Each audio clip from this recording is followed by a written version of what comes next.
3 দিন হয়েছে, আজকে জ্বর সর্দি কাশ এগুলো নিয়ে ভর্তি হয়েছি। এখন হাসপাতালে ভর্তি আছি। এখন টেস্টও করার কিছু নাই।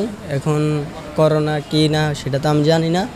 এখন সুরক্ষিত আছি কি না সেটাও আমি বলতে পারি না। এটা যদি টেস্ট করতে হতো তাহলে আশা করি বুঝতে পারতাম যে আমি সুরক্ষিত আছি কি না। ভয় আতঙ্কে আছি অনেক কিছু, এই কারণে আর কি। ঢাকা, চট্টগ্রাম সহ বিভিন্ন জায়গায় মানুষের প্রাণহানি ঘটছে, কিন্তু মানুষ সচেতন না। আমাদের নোয়াখালীতেও ইতিমধ্যে মৃত্যুর খবর আমরা পেয়েছি।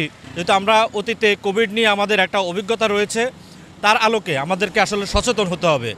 আমরা জানি যে সরকারের বিভিন্ন হাসপাতালে পিসিআর ল্যাব আছে, তো আমাদের বেগমগঞ্জে এখনও পিসিআর ল্যাবটা চালু করে নাই, পর্যাপ্ত কিট সরবরাহ করা হয় নাই। কর্তৃপক্ষের দৃষ্টি আকর্ষণ করব যেন আমাদের অতি দ্রুত বেগমগঞ্জে পিসিআর ল্যাব চালু করে, পর্যাপ্ত কিট সরবরাহ করে, মানুষকে সচেতন করার জন্য প্রক্রিয়া যেন অবলম্বন করে, উপযুক্ত কার্যক্রম এবং কর্মসূচি যেন হাতে নেয়, সেই আহ্বান জানাবো। কারো যদি জ্বর সর্দি কাশি হয় তারা টেস্টও করতেছে না যে আসলে তার করোনা আছে কিনা। তো আসলে হসপিটালগুলোতেও পর্যাপ্ত পরিমাণে কিট নাই, পিসিআর মেশিন নাই, যে মানুষ সচেতন না। এমনকি আইসোলেশন রুম টুম এগুলো হচ্ছে আগের মতো নাই। এখন যদি সবাই সচেতন হয়, আমরা আসলে জানি না কে আক্রান্ত না। আমরা সবাই অনেক ভয়ে উদ্বেগে আছি যে কখন কার সাথে মিশে আবার আমরাও আক্রান্ত হয়ে যাই, অথবা আমরা নিজেরা আক্রান্ত কিনা বা অন্য কাউকে আমরা এফেক্টেড করে ফেলি কিনা। করোনা আসতেছে দেশে, কোভিড-19 আমরা আগে শীতি সব রেডি করতেছি। সিট বেড, ধরেন না রোগীদের প্যান্ডেল যা বালিশ কম্বল খাতা বালিশ যা আছে সব নিয়ে আমরা প্রস্তুত, যেন করোনা রোগী সেবা করতে পারি, যেন নোয়াখালীতে করোনাটা আমরা যখন এটার মোকাবিলা করতে পারি, এর জন্য আমরা প্রস্তুতি নিতে চাই। নোয়াখালী সদর হাসপাতাল সম্প্রতি একজন কোভিড রোগী শনাক্ত হয়েছে। এরপর থেকে এখানে কোভিড ওয়ার্ডের ব্যবস্থাপনা করা হচ্ছে, কারণ ভবিষ্যৎ সংক্রমণ যদি বাড়ে যেন এখানে চিকিৎসা দেওয়া যেতে পারে। আহত আমরা এখন থেকে রেডি করা শুরু করতেছি। কোভিড ওয়ার্ড 20 শয্যার কোভিড ওয়ার্ড একটা রেডি করার চেষ্টা করতেছি। জ্বর সর্দি কাশি হলে করোনা পরীক্ষার আগ পর্যন্ত আপনারা স্বাস্থ্যবিধিগুলো মেনে চলুন, মাস্ক ব্যবহার করুন, হ্যান্ড স্যানিটাইজার ব্যবহার করুন, নিরাপদ দূরত্ব বজায় রেখে স্বাস্থ্যবিধি মেনে চলুন, তাহলে করোনা থেকে আমরা পরিত্রাণ পাবো।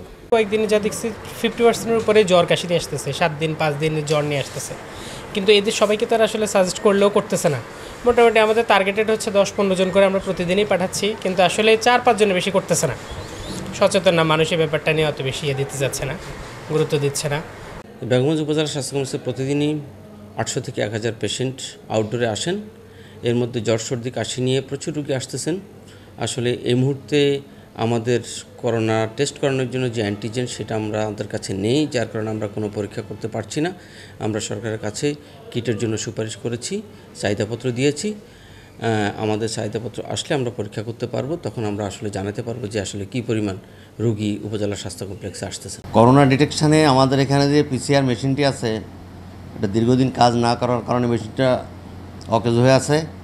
আমরা ডিজি অফিসে জানিয়েছি, ওনারা আমাদেরকে বলেছেন পরবর্তী পদক্ষেপ নেবেন মেশিন ঠিক করার জন্য। আশা করি মেশিন ঠিক হয়ে গেলে আমরা আবার এখানে পুনরায় কাজ শুরু করতে পারবো। আমরা আসলে কিটের চাহিদা দিয়েছিলাম 10,000, তো আমাদের এই মুহূর্তে কিটের সংকট আছে, সেজন্য আমরা 2টা সরবরাহ করা হয়েছে। তবে আমাদেরকে আশ্বস্ত করা হয়েছে যে কিট এগুলো শেষ হয়ে গেলে চাহিদা দিলে আবার কিট পাওয়া যাবে। তো এই পর্যন্ত আমরা প্রায় 35 জনের মতো পরীক্ষা করেছি, এর মধ্যে 1 জনের পজিটিভ হয়েছে। অ্যাভারেজ আমরা প্রায় 5 জন পরীক্ষা করছি প্রতিদিন।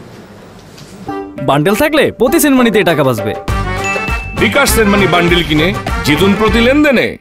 শুরু হয়েছে standard charter channel I agro অ্যাওয়ার্ডের 10ম আয়োজনের মনোনয়ন গ্রহণ।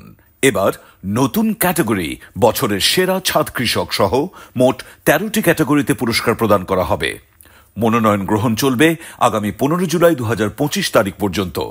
বিস্তারিত জানতে ভিজিট করুন www.agroaward.com এবং ফোন করুন 018737000556 এই নম্বরে।